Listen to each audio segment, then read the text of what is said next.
Blog Talk Radio. Franchise interviews from Easton, Pennsylvania to Sydney, Australia. You're listening to Franchise Interviews. Franchise Interviews. Franchise interviews from Easton, Pennsylvania to Sydney, Australia. You're listening to Franchise Interviews. Franchise Interviews. Welcome to Franchise Interviews, an up-close, behind-the-scenes look at franchising and entrepreneurship. Listen to interviews with franchisers, franchisees, franchise authors, franchise experts, and attorneys. And now, welcome your host, Marty McDermott, and Franchise Interviews.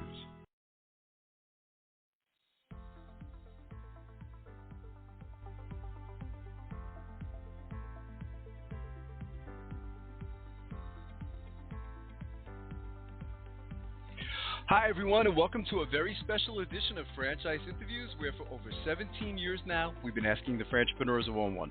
I'm your host, Marty McDermott. I'm the president of Franchise Interviews, and we have a great show. Well, today, Franchise Interviews is celebrating National Yogurt Day. And according to the National Day calendar, National Frozen Yogurt Day is observed on February 6th, which is today, to celebrate a delicious frozen dessert that has transitioned from a trend to a common freezer item over the past few decades. The sales of frozen yogurt continue to rise annually, driven by people seeking a healthier alternative to ice cream. The surge of popularity can be attributed to a wide variety of flavors and toppings available for frozen yogurt. And in today's show, we're going to be featuring clips and stories from past interviews with the Yogurtland franchise opportunity, Menchie's, and 16 Handles. And that's coming right up on Franchise Interviews. So stick around because we have a great show.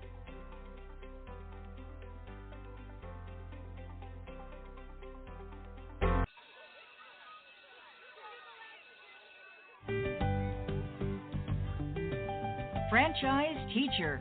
Would you like to know how to franchise your concept or grow your franchise business? Meet the experts at Franchise Teacher.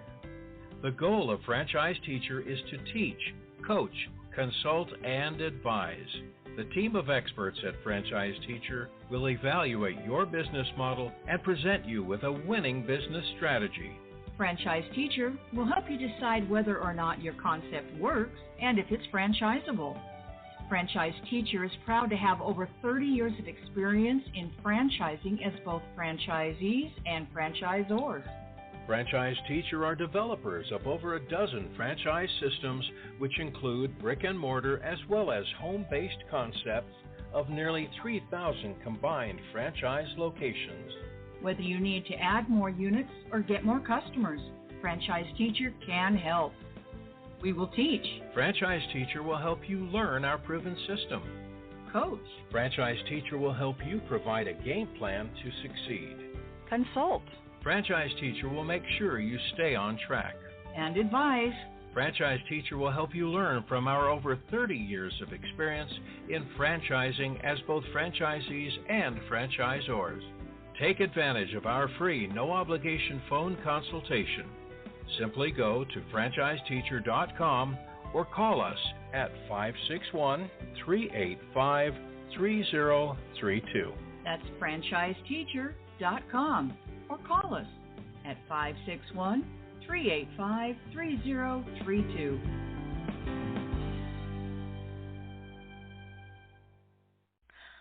Hi, this is Connie McDermott, Administrative Assistant for Franchise Interviews, LLC, and you're listening to Franchise Interviews.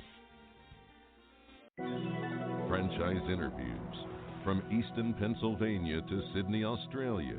You're listening to Franchise Interviews. Franchise Interviews. Hi everyone, and welcome back to Franchise Interviews. We're asking the Franchpreneurs one-on-one. I'm your host Marty McDermott with my co-host Don Johnson. And if you've ever dreamed of owning your own business, then you've come to the right place. And as we were saying earlier, Don, we have a great show today because we're meeting with Larry Sadati, Vice President of Development and Operations for the Yogurtland franchise opportunity. While there's tons of frozen dessert concepts on the market, Yogurtland has pioneered the customer-created frozen yogurt experience and developed a proprietary product. Hey Larry, how you doing today? Welcome to the show. Good. Thank you for having me. Oh, it's our pleasure, Larry. Thank you. Larry, joining us is my co-host, Don Johnson, and I know, Don, you wanted to say good morning to Larry. Thanks for coming on, Larry. We're excited to hear about Yogurtland's growth and in your role. You promised us a good show today? I will try to deliver. Well, I was like to ask, where are you calling from? Are you on the West Coast today, Larry? I know. Yeah, I'm calling from Southern California. You are? Southern okay. Anaheim, California, right across the street from where the Angels play. Ah, beautiful, nice. I know you have an interesting background, Larry. You want to tell our guests what you were doing, our listeners what you were doing before joining Yogurtland? Sure. I started a concept in 1995 called Juice It Up. Grew that concept to about 165 stores over a 13-year period. And then after 13 years left and went to Mrs. Fields and TCBY for a short year and a half, and before joining Yogurtland. Wow. A lot of franchising experience there. Yeah, absolutely important. It's a great world. The world of franchising is really a great world. Yeah, Juice It Up. Go ahead, Marty.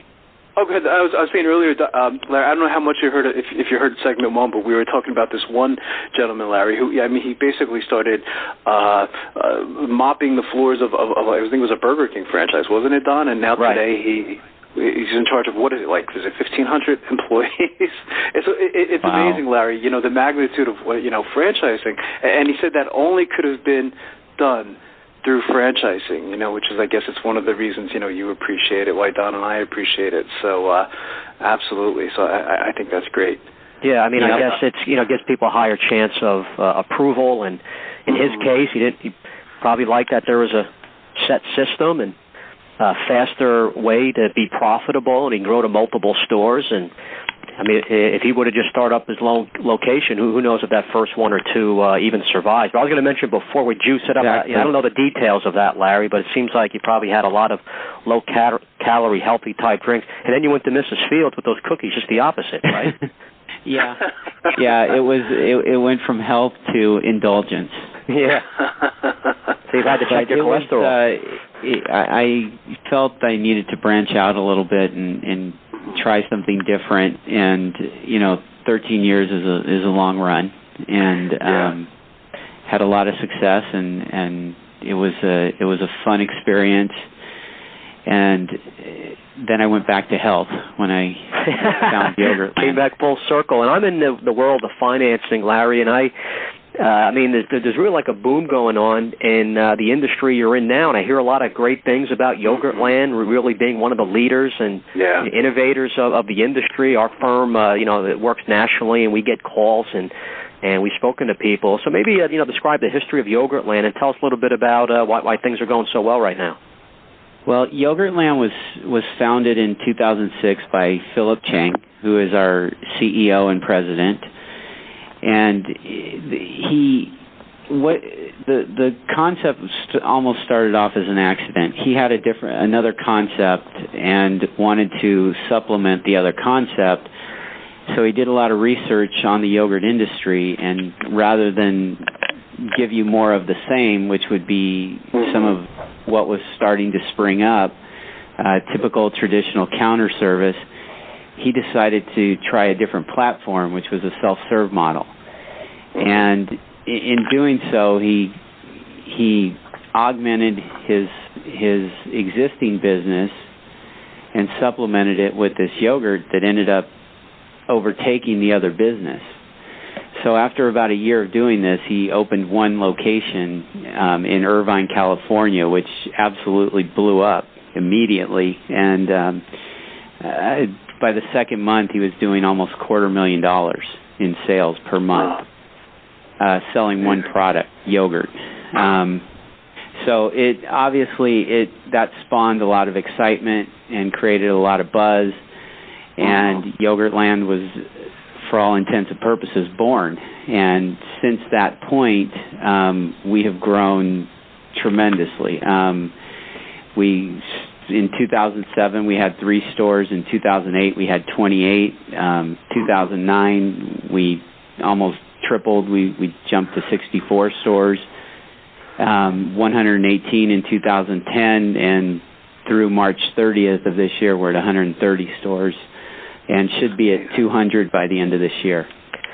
Wow! So he created an experience. He really created an experience for the customer, and plus go along with a high quality product. Exactly. Try doing something a little different. Yeah. Exactly. And one of the key things especially in the food industry is, you've got to have that value proposition and you've got to have a quality product. But one of the missing ingredients that tends to be on the sidelines a lot is creating that unique customer experience and interaction and control and the entertainment aspect of the concept, and that's where the self-serve feature comes in. Customers have complete control, freedom of choice. They can serve themselves as much as they want, as little as they want, and whatever they want. And that has just been a formula for success in this concept and in this industry, as a matter of fact. I think it's a feel-good kind of franchise too, Larry. I mean, Don and I always talk about this as being like a feel-good kind of business. In other words, the customers are really eating something healthy, and it's kind of like a family experience. It's fun, you know what I mean? So you're kind of like putting a smile on your customer's face. It's not like where you're like in the auto industry, and you have to sell someone a new transmission and they're upset about that. It really is one of those feel-good kind of businesses, would you say? Oh, absolutely. Absolutely. This format has basically been driven by a young demographic, and the family experience is not only is it a great experience for families and kids just love this, but at the end of the transaction, you're not breaking the bank. In fact, at our price point, what we're able to do because of our buying power, you get a family of 4 in and out of there for $10 to $12, and that's amazing, compared to our competitors or to other dessert or treat concepts, that's impossible to do. Yeah, and that helps in today's economy as well, where people are looking for that kind of, experience where you don't have to spend a fortune, of course, Well, if you notice the time frame, we grew up in the recession. And all the success that we've had, all we've known since this concept was basically founded has been a recessionary atmosphere and environment. So we haven't even seen what this concept is capable of in a thriving economy. That's true. Also, Larry, I guess, emphasis on health and, a lot of information and commercials about how healthy yogurt is. I mean, I guess that's helped Yogurt Land as well. I mean, I myself, I take probiotics. I know that is that's something interesting going on. I mean, what percentage of customers you feel eat yogurt because of is it more taste or more just possibly the health aspect of it? I think with Yogurt Land, surprisingly, the majority of them, the concept is driven by the healthy aspect of it, but at the end of the day, it's about taste and the flavor profile, and does this have an appeal? Because you can have the healthiest thing in the world, but if it tastes bad, people aren't going to come. So it's driven by taste, and I'd say a large percentage of our customers, this replaces a fatty or high-calorie dessert. And on top of that, you're getting something that not just replacing it, but actually tastes as good, if not better, than what you would get in ice cream. And so you're getting a good treat or a nice snack or dessert, and you're not having that fat count and that high calorie count that you would normally get from satisfying that craving. Right. And that's what drives this thing. Maybe talk a bit more, Larry, about, for people listening, thinking of opening up their own Yogurt Land, maybe talk a bit more specifically about the franchise system. And it seems like it's a relatively simple business model, which is very attractive to someone investing. Maybe talk about some of the, selling points of someone owning this type of business. Well, the most impressive thing about the Yogurtland system is we have an extremely high average unit volume. And this business model also, there's three, what I call the big three when it comes to expenses. You have two expenses, your food costs and your labor, and then you have your rent. Based on the average unit volumes that we do, rent almost becomes a non-issue because our percentage of rents, where rent to sales ratio is extremely low by industry standards. Then when you get to the labor piece of this, because it's a self-serve model, the labor variable almost becomes a fixed cost because you would have the same labor or staffing for a store doing one volume versus twice the volume. So your number becomes almost fixed. So our labor number is very, very low. And our costs are a little bit higher because of our price point, which is we try to keep the price point well below the competition because at the end of the day, everything is driven by price anyways. But as far as a model, Yogurtland is the only guy or the only concept out there that actually formulates every one of its own formulas. Our formulas are completely proprietary to us. So those frozen yogurt flavors that you get out there, most of the industry buys from one or two sources. We are creating our own. That's what makes us unique, and that's what makes the flavors unique. We have our own R&D department in-house. We have a product development team in-house that's one of the best in the nation, and they've got their finger on the pulse of taste buds all over the country, and we just have a product that nobody can compete with as far as flavor and taste. And that's what has made this and created so much success in such a short period of time.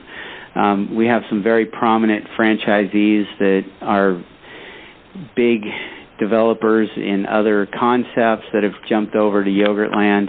We even have multi-billion-dollar corporations that are franchisees of Yogurtland, all the way down to the engineer that decided he no longer wanted to be part of the corporate America and wanted to start his own thing and go the entrepreneur route.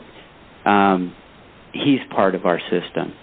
The stay-at-home mom that raised her kids and now she's ready to get back into the workforce, she's part of our system.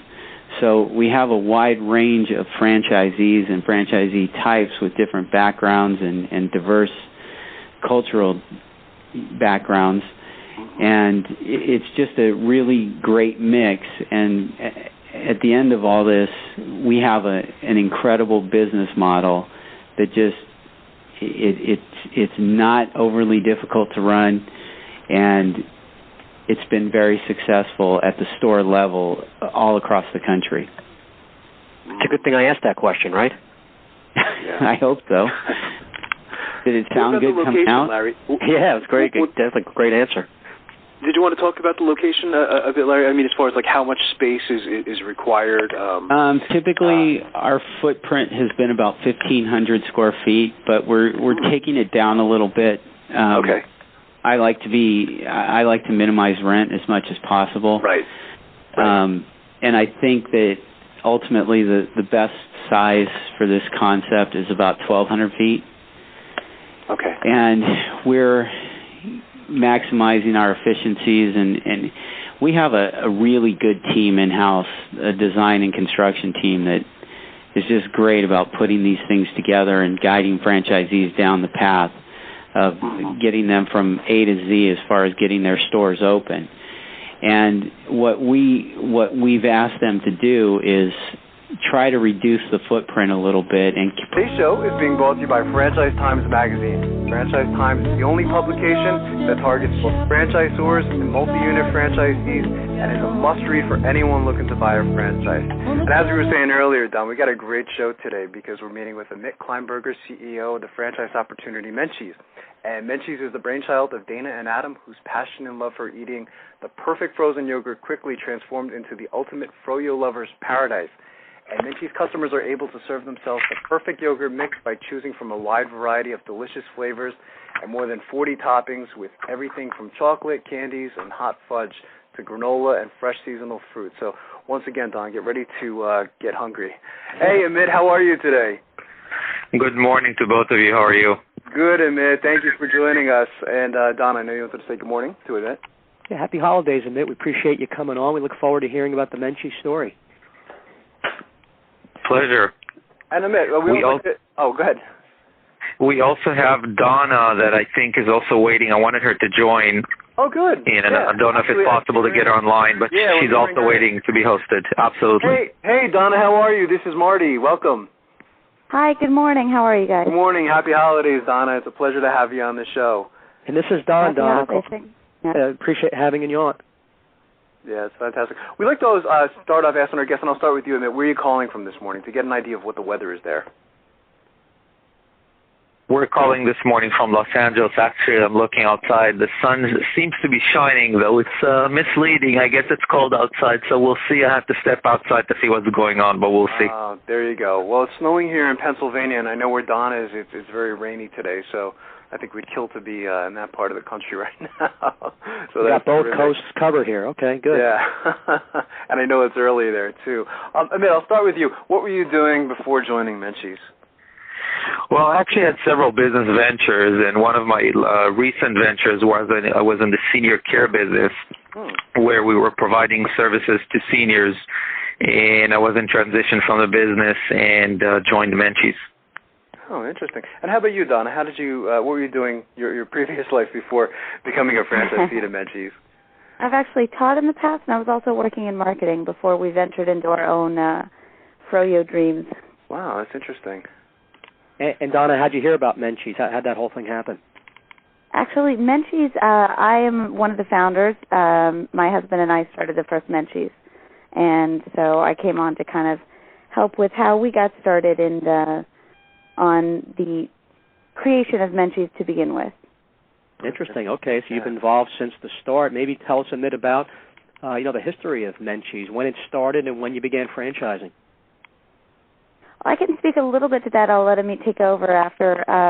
Okay. Menchie's is actually my sweet tooth come to life. My husband and I started the first Menchie's 2.5 years ago as a way for me to have all my sweet tooth dreams come true in one yogurt cup, as I call it. And we started with the one store, and the response was overwhelming. Everybody just really loved Menchie's and what we were doing, and then Amit got involved as we started franchising. Interesting. Good. And then when did franchising officially start? We began franchising in the early stages of 2008, while the original model became very, very successful and we started the process. Though it took us a while till we really moved forward and sharpened the pencil on the model, made sure the systems are efficient, made sure the unit economics, everything works perfectly. And towards the latest stage of 2008, that's really where things picked up and the momentum started. And now we're running full speed with our franchise operation.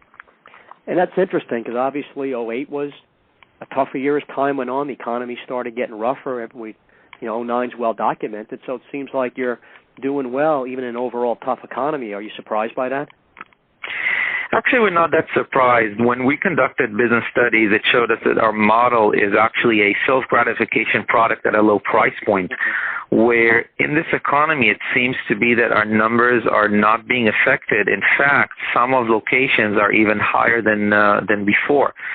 One of the reasons is we sell a low-price product, and it is a self-gratification product, and those are a few things that people will not give up even in tougher times, where when a family could have gone to Cheesecake Factory and had a meal for 4 or 5 people for $100, if today they're going to cut back, they can have the same kind of an evening treat for the family for $20 or $25 and still have the same amount of fun and sometimes even more. So we really don't see the effect, and I think that's what gave our franchise system a lot of momentum.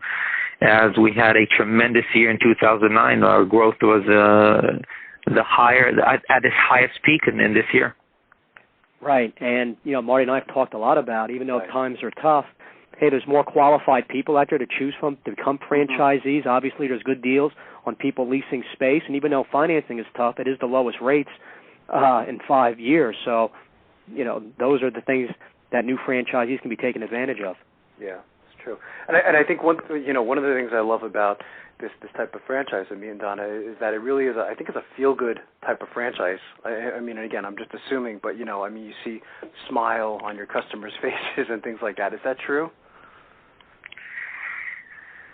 I'll revert to Donna because she's really, I can give a great answer, but nothing will be as good as coming from her mouth. Her expertise is really about celebrating smiles. Right. Good point. And absolutely, I think that one of the great things and one of the reasons that we've had such a great response is because every time people come in, they're so happy to be there. How can you be in a bad mood when you get to come in and make your dessert? And the franchisees and even the employees are always in a good mood because everybody who comes in the store is always happy. The kids run in, the parents are happy, and it's a really feel-good business. Yeah, it's true. I mean, it's not like owning not to pick on the automotive franchise where you kind of bring your car in and then you're upset about all the money you have to pay. You know what I mean? So it's one of the things that I do like about this franchise. So that's very, very interesting. It's an interesting question, what you described. I often hear from franchisees comments that are not typical in the franchise system. And I actually, last week, someone used the phrase, it's a sexy concept. And in a positive way of speaking, where it really is a concept where the franchisee takes a lot of pride. Like you said, if a franchisee has an auto service franchise, while it's great and it's a great service, this is really franchise where you get to be known in the community. The neighborhood knows you. Our franchisees can describe a sense where they go to a community event and people say, wow, you own Menchie's at this location. And it becomes somewhat of a status symbol because it really is a unique concept, and it is a feel-good concept. Yeah, absolutely. And it's very interactive, seems, too, with your customers, where they actually, get to choose their own toppings and things like that. And did one of you want to describe the Menchie's franchise system? I mean, when you have a prospective franchisee, if you guys had a franchise show and they came up to your booth, what would you say to them? How would you describe the franchise system? Sure. One of the unique things at Menchie's is, as we said, it's really, when Donna explained it comes from a passion and a sweet tooth. One of the most important things that we look in a franchisee is really a passion for the brand. This is a very, very service-oriented franchise as to we would like to provide the highest quality service to every consumer. And when we bring in franchisees and we're overwhelmed with response, we have to make sure that they really share that passion. While businesses are out there and the opportunity to make money exists in many concepts, yet in this concept we really see something different. It's not only about the financial, it's really about the feeling that we provide to the consumers. It's really about the service that we provide to the community, and the community responds in the same way. So when we deal with a franchise candidate, we'd like to see a person that really loves the brand, understands the brand, and understands the feeling that Donna was creating when she came up with a concept. It's really about spreading the love around, and that's what we try to do. And if we feel that the franchisee understands that concept, then we have a match. Interesting. And I was just thinking about the name Menchie's, which I really like a lot. And, Donna, maybe tell us about how that name came across. It's a cute little story. Absolutely. Well, actually, when this all started on one of my husband and I's first dates, that he took me to a place that made me want to do our very own frozen yogurt store, and my husband's nickname for me is Menchie. And because I was the sweet tooth dream that pushed this to life, we decided, well, actually my husband decided that we should call it Menchie's, as I was the one who really wanted to do this, and I really have the big sweet tooth in the family.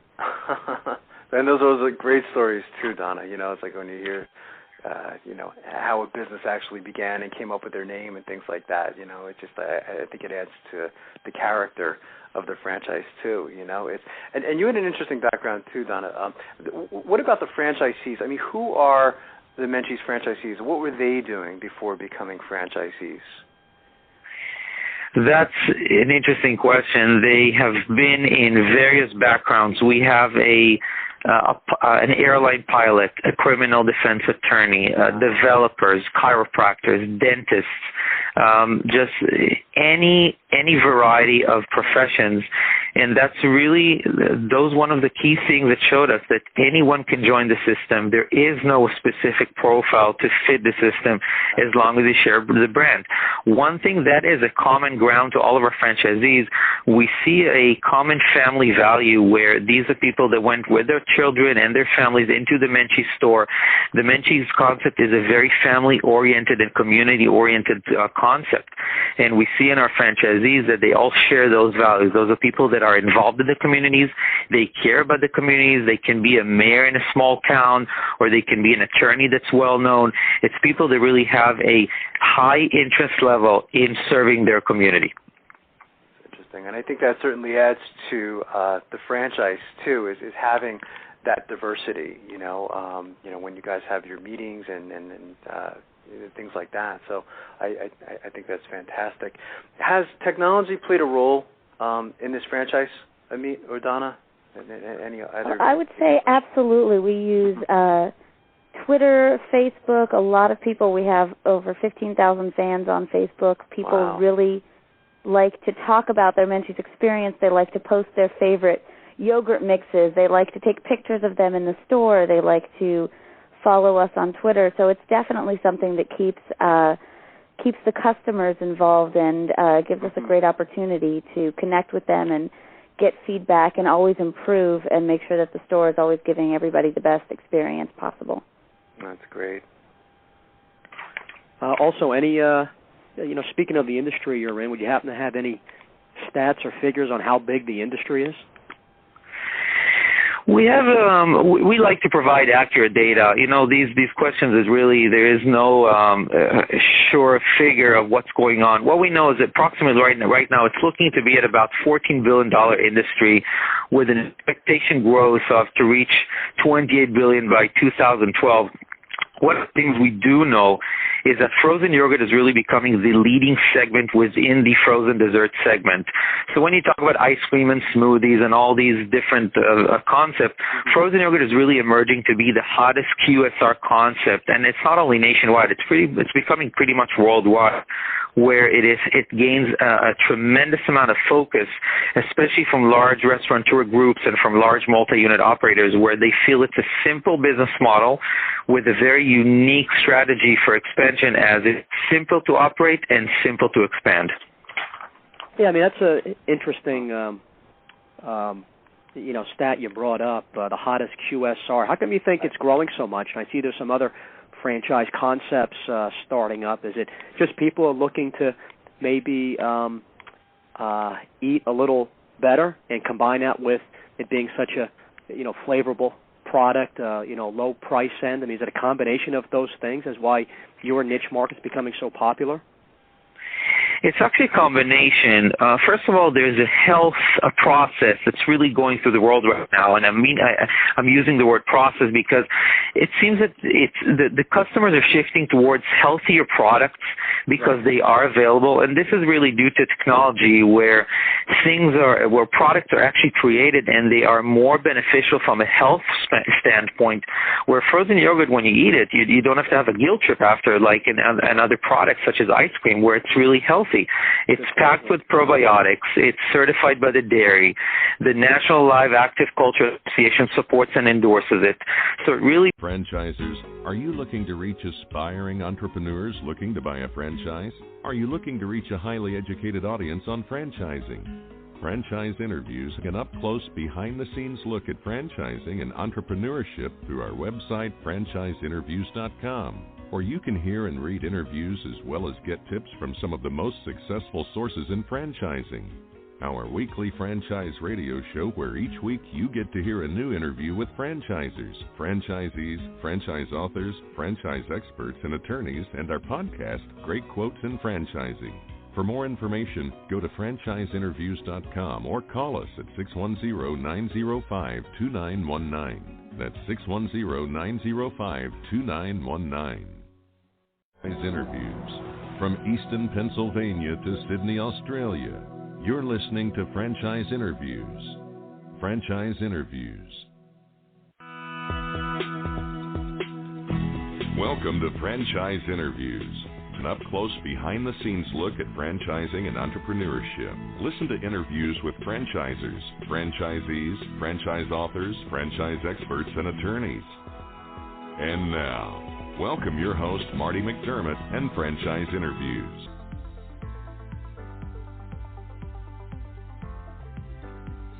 Hi, everyone, and welcome to a very special edition of Franchise Interviews, where for over 17 years now, we've been asking the Franchpreneurs one-on-one.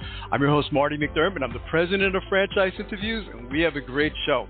Well, we're meeting with Neil Hirschman, the CEO of 16 Handles. And 16 Handles opened its first store in Manhattan's East Village in 2008, becoming the first self-serve frozen yogurt shop in New York City. We're going to talk to Neil about that in just a moment on Franchise Interviews. So stick around because we have a great show.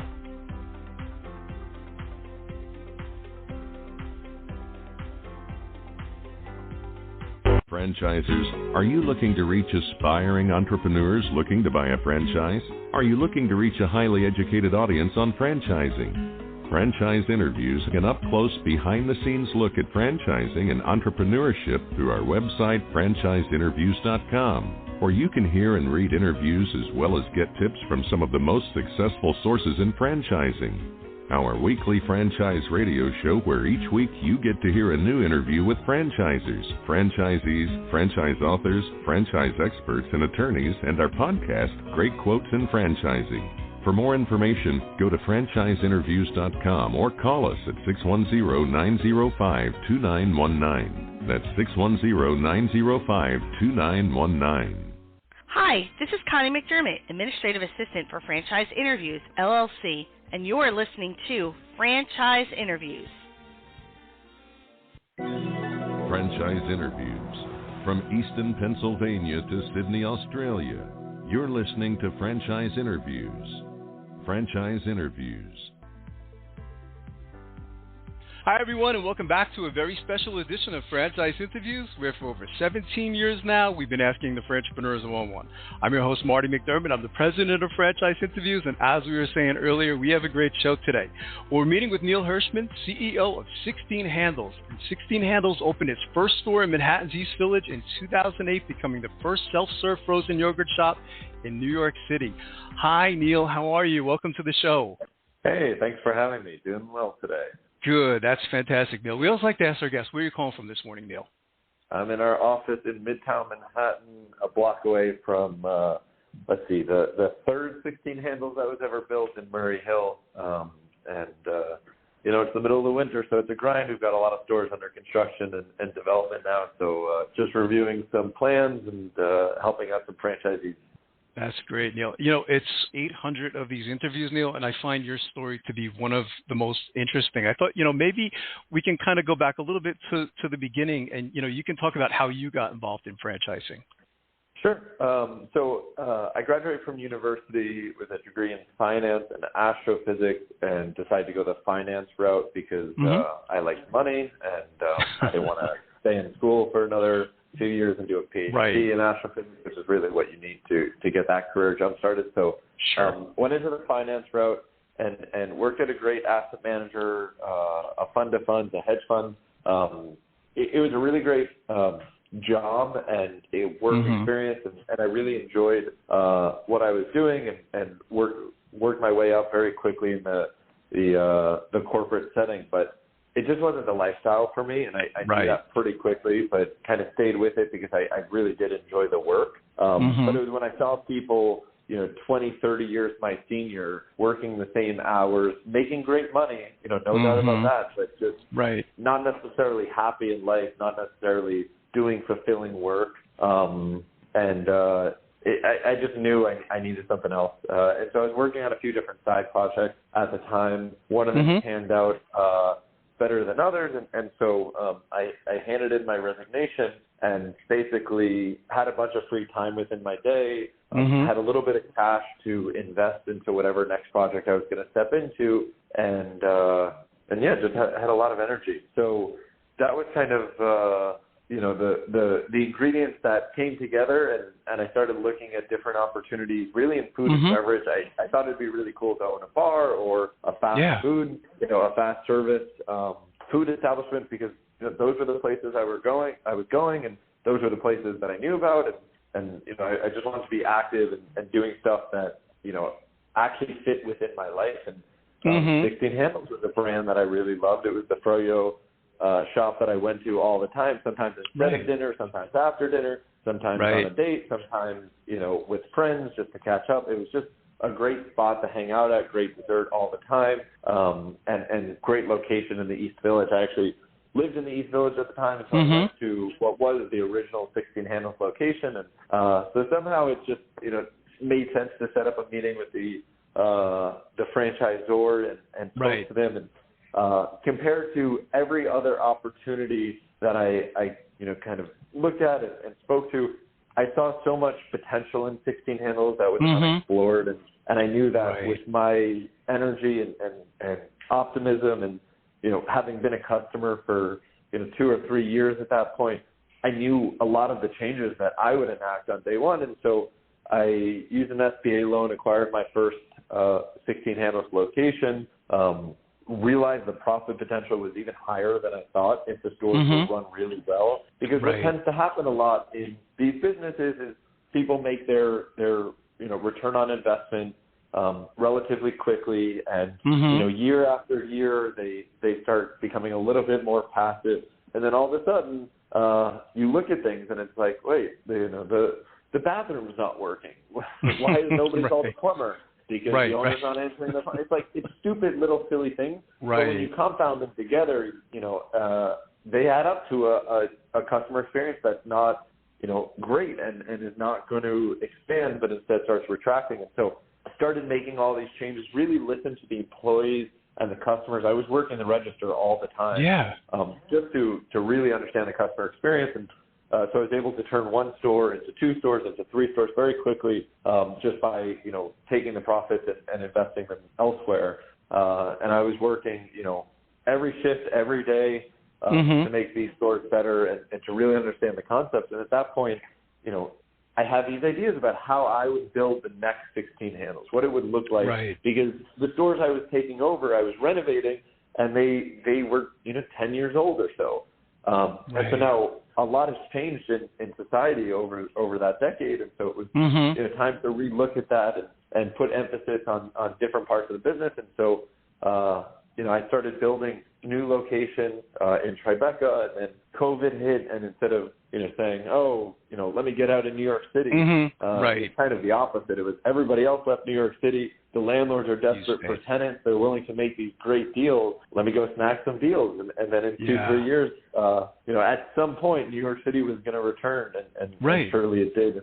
So I opened up a Times Square location for 16 Handles. Wow. And at that point, I was exploring some other acquisitions within the brand, but I had 7 stores, and the acquisition of the brand, made the most sense rather than taking over additional locations and molding them to the future of 16 Handles. Why not, actually control the future of 16 Handles and help others, have the same return on investment that I'm having and be able to scale it even faster. Because, myself and a few other really successful franchisees were talking and realized that we all had the same vision of the potential of 16 Handles. And so, that's the brief overview of everything in the last 2 years. It's a great story, Neil. And one of the things I was reading about you, I know you were in Franchise Times, but one of the stories that stood out is when you were going for a loan. It was interesting. You somehow knew you were going to be able to finance this thing. Maybe you could talk a little bit about that, because it seemed like you were really confident. Yeah, I mean, it exactly that is.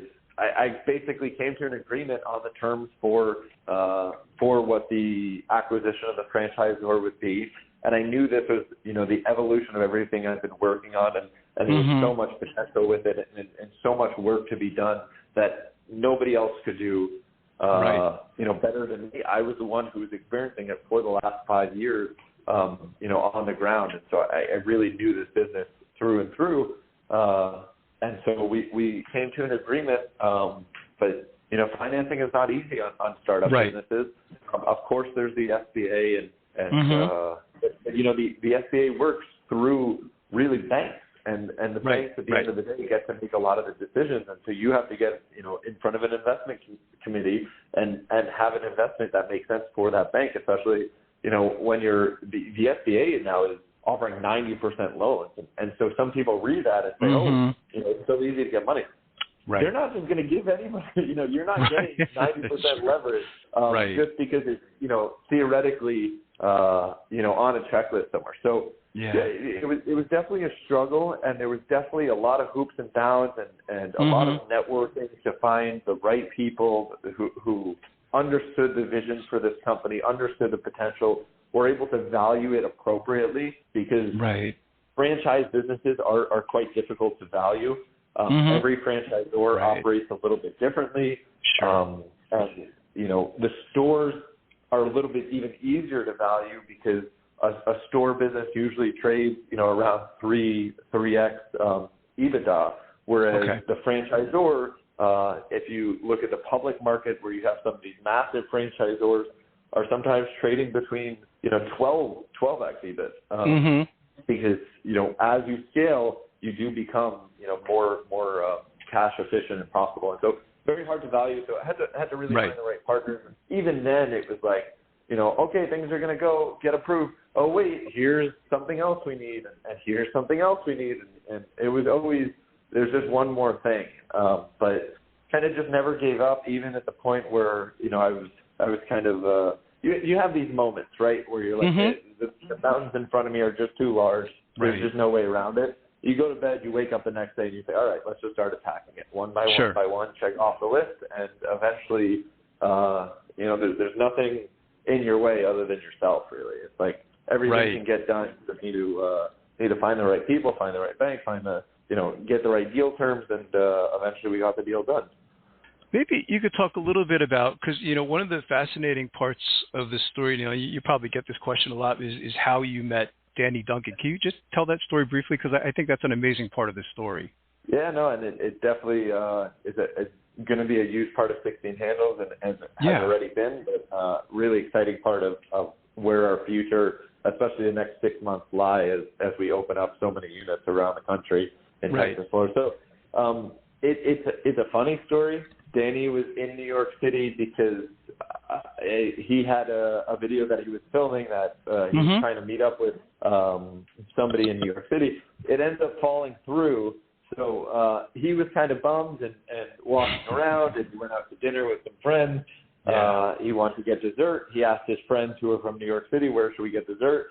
And his friend said, 16 Handles is right around the street. And, this is why 16 Handles is successful. It's the place where people want to go, not kids after school, but people in their 20s, their 30s, their 40s. It's like, it's a cool place, and we have such a strong culture in New York City and everywhere around the Northeast that we'll now get to bring around the country. But, so he went to 16 Handles. He had this great experience. He even told the employee working there that this was like the best, cleanest froyo shop he's ever been into. And he loved it from the bat. And then he uploaded a video where the store was kind of in the background because he was just vlogging and talking. And by total coincidence, one of my friends sees that video, sends it to me, and says, "Hey, the famous guy was in your store." And I immediately recognized, Danny, because anyone growing up kind of in the YouTube age where it's like we stopped paying for cable and we just watch YouTube. It's like you know the big people on YouTube, and for the last decade, Danny has been a very successful person on YouTube. And so off of that, I sent him a message on Instagram just thanking him for coming out and showing the store in the back of his videos, being an entrepreneur, saying, hey, next time you're in New York, come by and I'll give you a bunch of free froyo, and it could be good for the brand. And at that time, I was also already involved in the acquisition of the brand. And Danny and I started talking, and he really did have a great experience. He liked things that make people happy, which is the same as I do. I always say we're selling pink cups of happiness and blue cups of happiness. Those are the brand colors. And so the mission, really aligned with what he's looking for. And he was looking for some alternative investments because, it's hard to be behind a camera all day, every day as you're living. And so he's just looking for some things that are a little bit different. And and some investments with even more potential. Not to say what he's doing is not great. There's months that he does $1 million in merch sales in a single month. So, Danny kills it. But, his audience is great. It makes a lot of sense for 16 handles.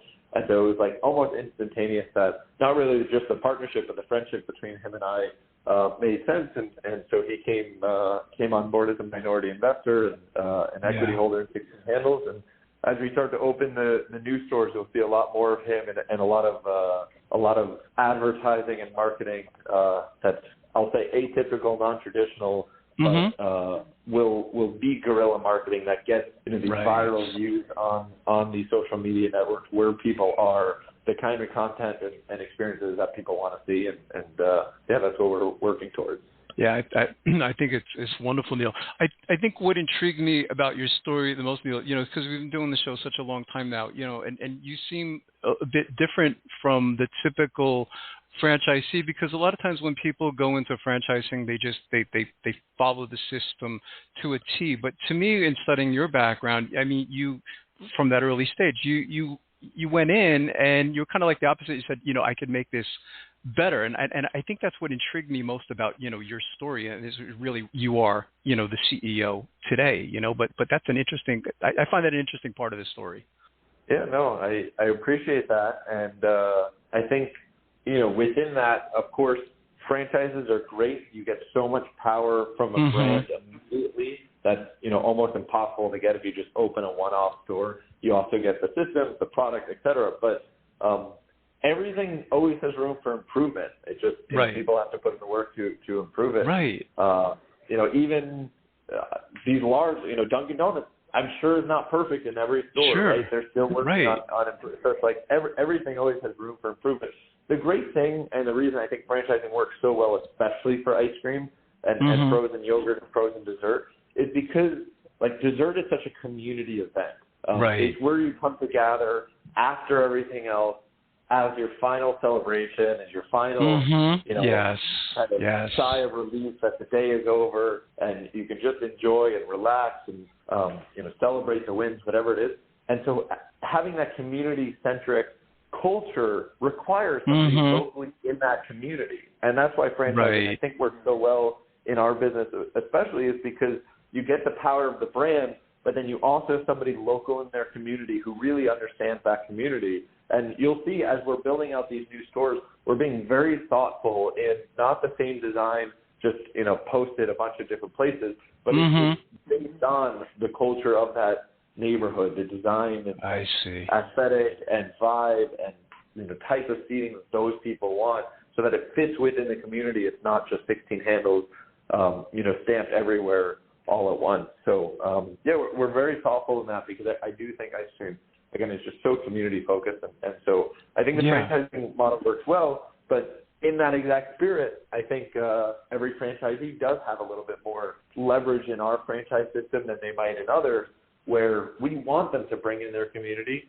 And if that means some small changes here and there, not only will we support that, we'll help with that. We'll do the graphic design. Right. Our goal and our franchisees' goals is, of course, increasing revenue, making people happy, but making people happy is selling more product.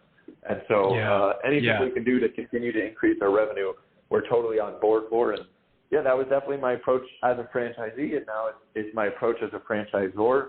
And you'll see my two VPs and really the management of the brand is also by other franchisees. Eric and Lisa both run the Fairfield, Connecticut store.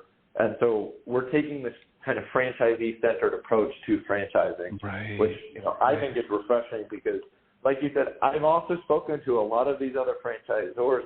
At some point thought about getting into the chicken concepts. And, I've seen how their systems are, and it does sort of sometimes feel like you're working for them, even though you own your own store. And that wasn't exactly, that wasn't exactly what I wanted to do when I was a franchisee, and so it's not what I want to sell as a franchisor.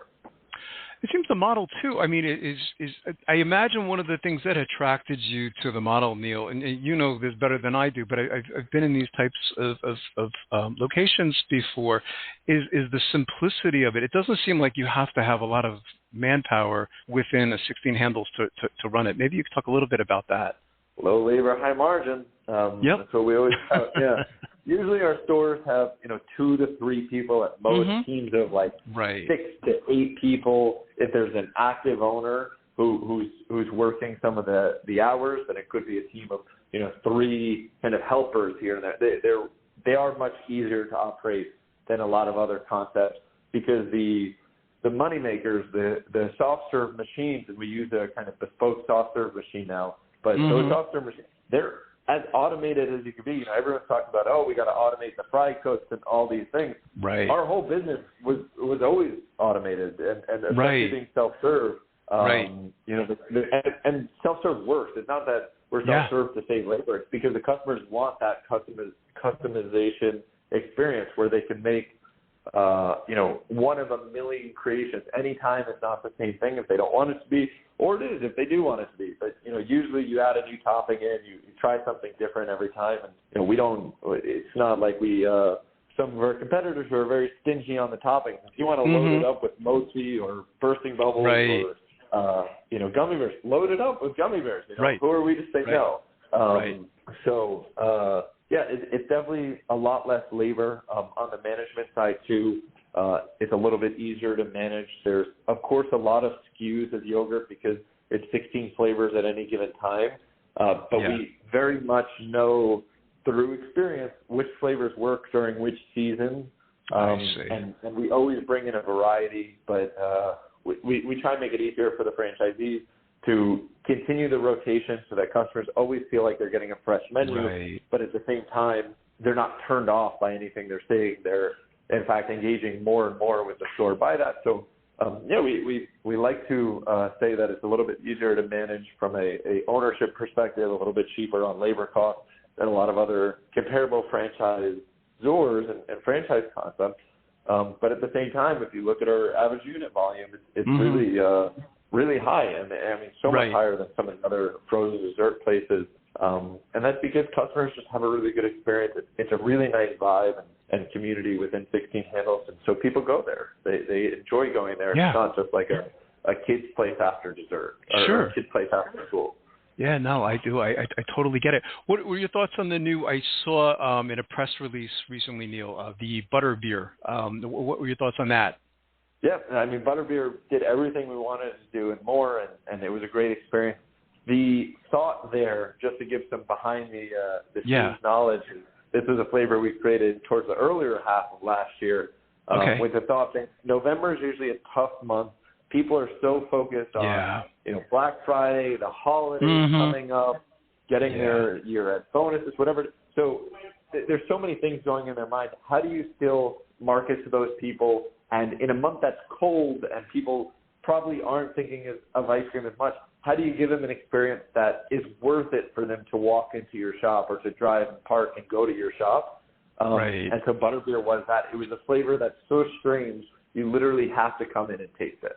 And so with that, the week that we launched it, we saw a 40% jump in year-over-year weekly sales. And so we were really, really happy with that. The customers have been really pleased with that. 16 handles, we launch a flavor every 16th of the month on the 16th. So every year, every month, we're always innovating and coming up with new ideas. But especially in the winter, it's more about these experiential flavors that can draw people in through marketing in times where people might not be thinking of 16 handles as frequently as they do during the summer when, you want to go out and celebrate the wins and you want to eat ice cream because it's 80 degrees outside. So we had a great experience with it. It's still in the handles for a limited time, and I'm sure customers are going to miss it. So it's one we'll bring back. Oh, yeah. I think that's fantastic. There was a popular movie, I guess it was back in the 80s, and my wife wanted me to ask you, and I said, I didn't want to ask you this question, but she said, the movie 16 Candles, it just has a nice ring to it, 16 handles. It's so easy to remember. She wanted to know, was it based off of that movie? Is that where they came up with the number 16, or was it just kind of a... The answer that I understand it to be is it's a little bit of everything. A little bit of everything. the 16 Candles was definitely like the name recognition or the verbal recognition of that was definitely helpful. but also 16 flavors is the perfect amount. Yes, because it allows us to have the signature ones, but also we're never going to not have vanilla, chocolate, the tart flavors, things like that. But at the same time, we need enough handles so that we can rotate some seasonal flavors within there and keep things fresh. So it fits. 16 also, just let's break down the number for a second. A very happy number. If you think about when you're 16, you've got 16 going on. Yes. You're like nearing the kind of time in your life when you're so confident and you feel on top of the world. You think you know everything. It's just like a happy, even number. So for so many reasons, the name works. But 16 candles was definitely a thought during that those first conversations. So I'm glad I asked the question. I didn't want to ask the question originally. I was like, I'm not going to ask him that. It's like a crazy question to ask, but it makes sense, though. I think that's fantastic. What speaking of franchising, Neil, I mean, so what's important to you? I mean, are there any types of characteristics or traits that you consider important before you take on a franchisee to 16 handles? Yes, absolutely. So, obviously there's the boring ones, the network, the financial aspect, making sure somebody really can make this investment and, is ready to in their career, in their trajectory, and knowing that it's going to take some time. We don't want people who are going to be fully passive. We want some level of activism where the franchisee can experience the store and can really know their team members, especially in the early years of running the business. And can really help impact the community with it. So not to say that, the job of the owner is to bring in all their customers, because it's not, that's why you're paying for a brand name, but there definitely is a community building aspect. We want people who are ready for that, who want to grow within their community and want to be known as the person who, sells happiness. Right. So we look for those types of people. I think we're definitely attracting a younger franchisee than maybe average, and probably a newer franchisee, people who weren't thinking about starting franchise businesses. We're just looking at, what's next in their life, what's another thing they can do, and either know Danny, know myself, or just hear about 16 handles through some of the kind of untraditional PR and say, hey, this makes a lot of sense. This is, I can be early in on this thing, which, it still is very early in 16 handles. I do think this will be a national brand within the next 5 years, 200, 300 stores around the country.